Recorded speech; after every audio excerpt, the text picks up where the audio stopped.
Dear friends, it is my great privilege to introduce to you a champion for education and a fearless new Canadian, Malala Yousafzai.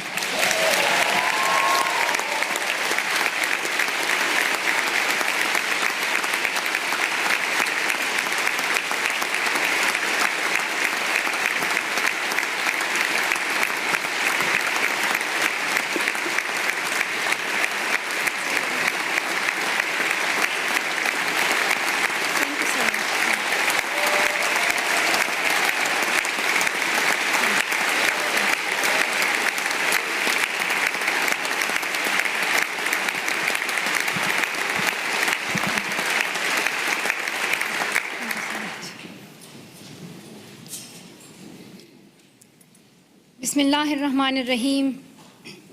In the name of God, the most merciful, the most beneficent. Good afternoon, bonjour, assalamu alaikum, bakhair raghdai. Mr. Prime Minister, Madam Trudeau, Sophie, Mr. Speaker, members of the House, members of the Senate, distinguished guests, my parents, Ziauddin and Torpikai,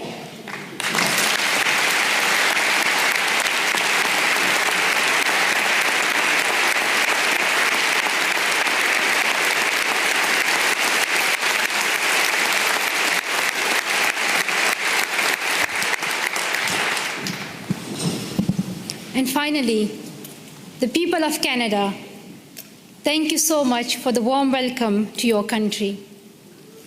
This is my first trip to Canada, but not my first attempt. On the 22nd of October 2014, my father and I landed at the Toronto airport, excited for our first visit to your wonderful country. Soon we learned that a man had attacked Parliament Hill, killing a Canadian soldier, wounding others, and threatening leaders and civil servants in the building where I stand today. Canadian security officials and professionals advised us to reschedule. With sorrow in our hearts, we headed back to England, promising to return to Canada one day. The man who attacked Parliament Hill called himself a Muslim, but he did not share my faith. He did not share the faith of 1.5 billion Muslims living in peace around the world.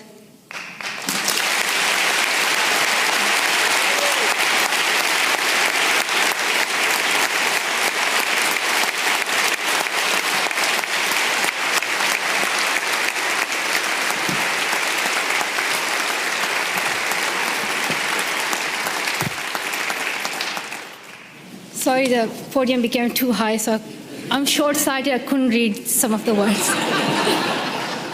So now I can read my speech. Back to my point that the man who attacked Parliament Hill called himself a Muslim, but he did not share my faith. He did not share the faith of 1.5 billion Muslims living in peace around the world. He did not share our Islam, a religion of learning, compassion, and mercy. I am a Muslim, and I believe that if you pick up a gun in the name of Islam and kill an innocent person, you are not Muslim anymore. You and the person who attacked Parliament Hill and all these terrorists do not share my faith. Instead,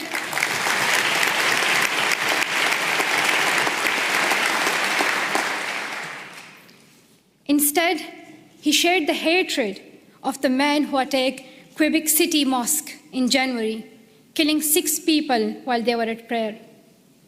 The same hatred as the man who killed civilians and police officers in London 3 weeks ago. The same hatred as the men who killed 132 school children in Pakistan Army Public School in Peshawar. The same hatred as the man who shot me and my 2 school friends. These men have tried to divide us and destroy our democracies, our freedom of religion, our right to go to school. But we and you refuse to be divided. Canadians, wherever you are born, however you worship, stand together. And nothing proves this more than your commitment to refugees. Around the world, we have heard about Canada's heroes. We heard about the members of the First United Church here in Ottawa, who sponsored newlyweds Amina and Abraham. A few months later, the family had their first child, a little girl named Maria. The church decided to raise more money to bring Abraham's brother and family to Canada, so Maria could grow up with her cousins. We heard about Jorge Salazar in Vancouver, who came to Canada as a child refugee, fleeing violence in Colombia. As a young adult, he's working with today's children, immigrants, and refugees, helping them adopt with the new culture and country. And I'm very proud to announce that Farah Muhammad, a refugee who fled Uganda and came to Canada as a child, is Malala Fund's new CEO, a Canadian who will now lead the fight for girls' education around the world.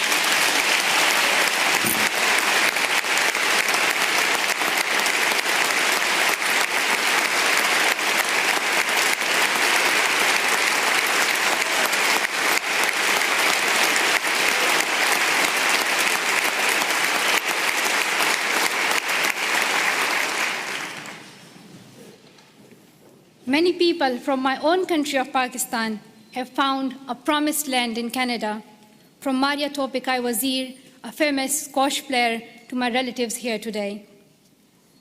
Like the refugees in Canada and all around the world, I have seen fear and experienced times when I did not know if I was safe or not. I remember how my mom used to put a ladder at the back of our house so that if anything happened, we could escape. I still remember that I would read a Quranic verse, Ayatul Kursi, every night to protect our family and as many people as I could. I felt fear when I went to school, thinking that someone would stop me and harm me. I would hide my books under my scarf. The sound of bombs would wake me up at night. Every morning I would hear the news that more innocent people have been killed.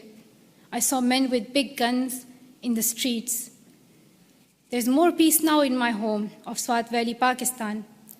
But families like mine, from Palestine to Venezuela, Somalia to Myanmar, Iraq to Congo, are forced to flee their homes because of violence. So your motto and your stand, "Welcome to Canada," is more than a headline or a hashtag. It is the spirit of humanity that every single one of us would yearn for if our family was in crisis. I pray that you continue to open your homes and your hearts to the world's most defenseless children and families, and I hope your neighbors will follow your example.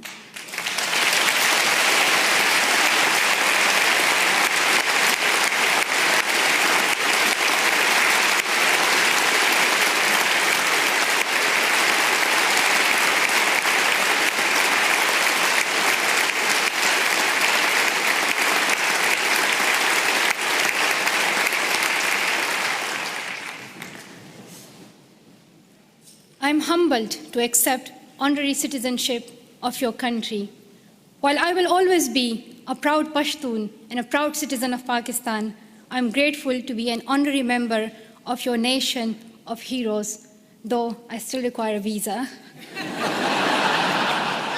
But that's another discussion.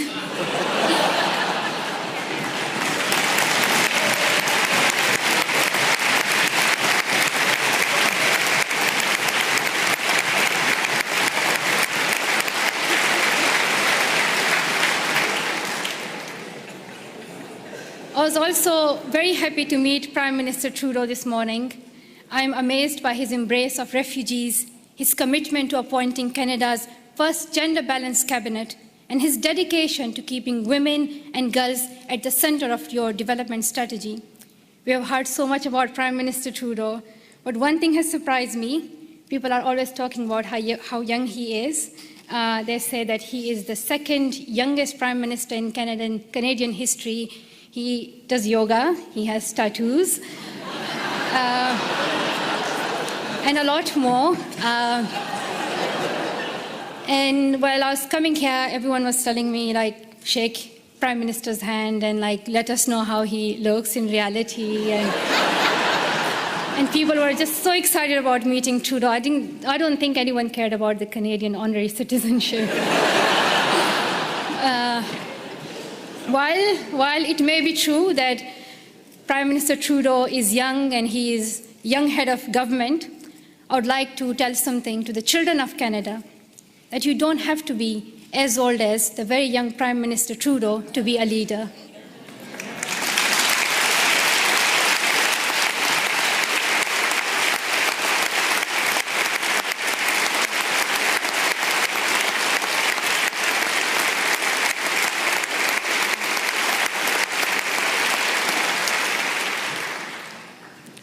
I'm like on still page 7, so there are like a lot left. So if you do the standing ovation again and again, you'll get tired.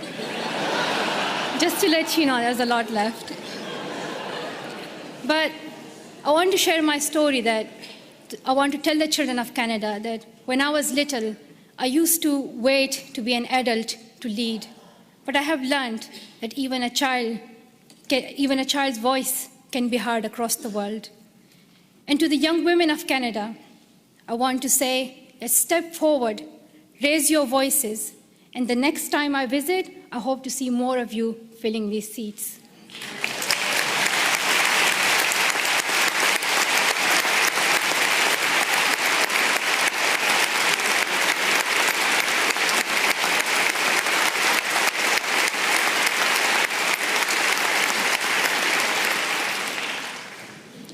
And to the men of Canada, be proud feminists and help women get equal opportunities as men.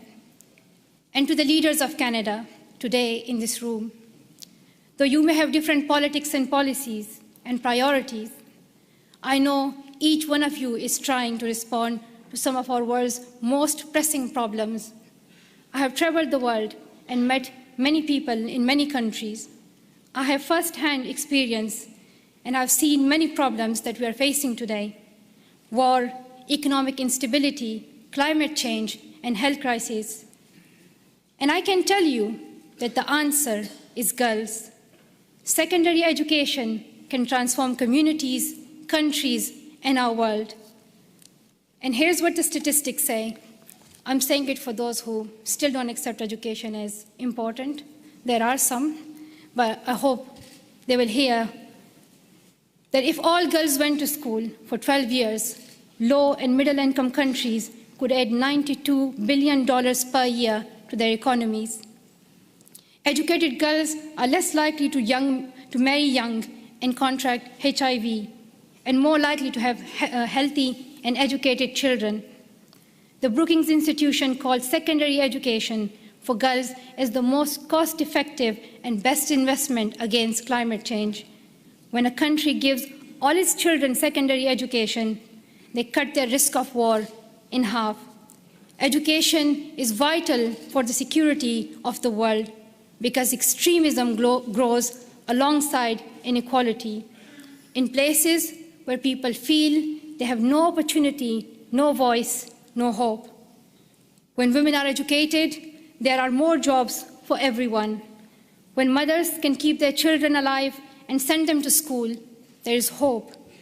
But around the world, 130 million girls are out of school today.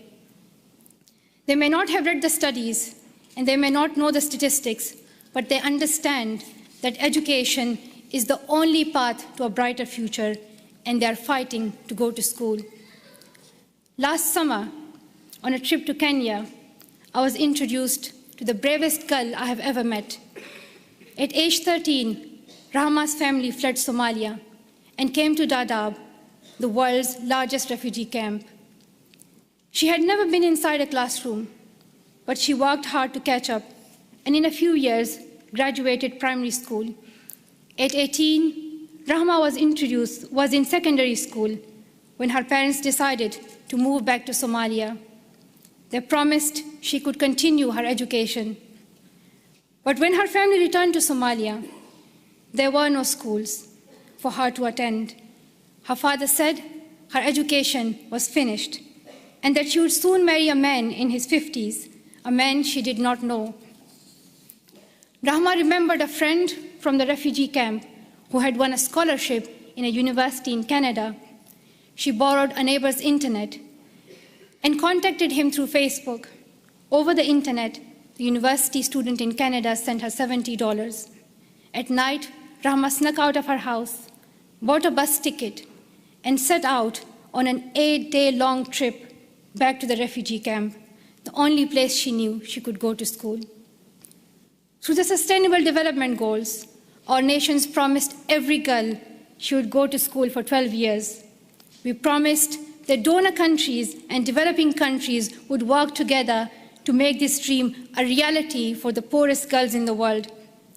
I know that politicians cannot keep every promise they make, but this is the one you must honor. World leaders can no longer expect girls like Rahma to fight this battle alone. We can gain peace, grow economies, improve our public health and the air we breathe, or we can lose another generation of girls. I stand with girls as someone who knows what it is like to flee your home and wonder if you will ever be able to go back to school. I stand with girls as someone who knows how it feels to have the right of education taken away and your dreams threatened. I know where I stand. If you stand with me, I ask you to seize every opportunity for girls' education over the next year. Dear Canada, I'm asking you to lead once again. First, make girls' education a central theme of your G7 presidency next year. Second, use your influence to fill the global education funding gap. You raised billions of dollars and saved lives when you hosted the Global Fund's replenishment in Montreal last year.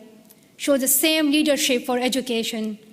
Host the upcoming replenishment of Global Partnership for Education. Bring world leaders together and raise new funding for girls to go to school. If Canada leads, I know the world will follow. Finally, prioritize 12 years of education and schooling for refugees. Today, only a quarter of refugee children can get secondary education. We should not ask children who flee their homes to also give up their dreams. And we must recognize that young refugees are future leaders on whom we all depend for peace. The world needs leadership. The world needs leadership based on serving humanity, not based on how many weapons you have. Canada can take that lead. Our world has many problems, but we don't need to look far for the solution. We already have one. She is living in a refugee camp in Jordan. She is walking 5 kilometers to school in Guatemala. She is sewing footballs to pay enrollment fees in India. She is every one of the girls out of school around the world today. We know what to do, but we must look inside ourselves for the will to keep our promises. Dear sisters and brothers, we have a responsibility to improve the world. When future generations read about us in their books or on their iPads or whatever the next innovation will be, I don't want them to be shocked that 130 million girls could not go to school and we did nothing. I don't want them to be shocked that we did not stand up for child refugees as millions of families fled their homes. I don't want us to be known for failing them. Let the future generations say, we were the ones who stood up. Let them say, we were the first ones. We were the first to live in a world where all girls could learn and lead without fear. Let us be the ones who bring that change we want to see. Thank you so much for listening.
King.